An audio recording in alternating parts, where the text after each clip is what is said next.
ইসলামী bank news top 10।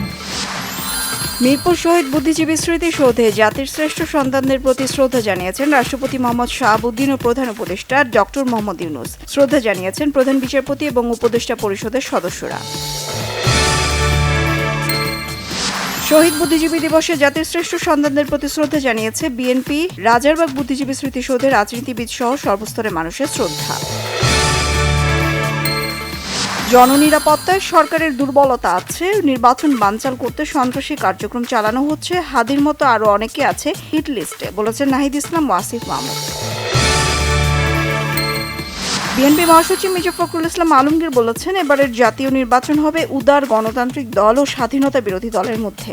স্বাধীনতা বিরোধীরা ভোল পাল্টে এখন জনগণের কাছে ভোট চাইছে। তথ্য সম্প্রচার উপদেষ্টা সৈয়দা রিজওয়ানা হাসান বলেছেন, দেশ যত নির্বাচনমুখী হচ্ছে, সরকার যত কঠোর অবস্থানে যাচ্ছে, ততই নির্বাচনের পরিবেশটা ভীতিকর করার অপচেষ্টা চলছে। যুব ক্রীড়া মন্ত্রণালয়ের দায়িত্ব নিয়ে উপদেষ্টা আসিফ নজরুল বলেছেন, সাবেক উপদেষ্টা আসিফ মাহমুদের নেওয়া প্রকল্পগুলো এগিয়ে নেওয়া হবে। তফসিল ঘোষণা করা এলজিআরডির বড় ধরনের উদ্যোগ নেওয়ার সুযোগ নেই, বললেন নতুন উপদেষ্টা আদিলুর রহমান খান। গুলিবিদ্ধ ইনকিলাব মঞ্চের আহ্বায়ক হাদির শারীরিক অবস্থা অপরিবর্তিত, জানিয়েছেন মেডিকেল বোর্ডের সদস্য ডাক্তার আব্দুল আহাদ। ওসমান হাদির ওপর হামলায় ব্যবহৃত মোটরসাইকেল শনাক্ত, মালিক গ্রেফতার।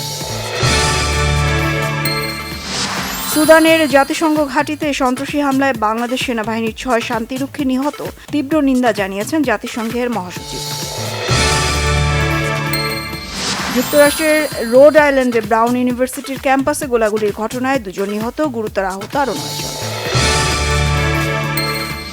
রাফিনিয়ার জোড়া গোলে বার্সার টানা 7ম জয়, রিয়ালকে 7 পয়েন্ট দূরে রেখে লিগ শীর্ষে ডিফেন্ডিং চ্যাম্পিয়নরা।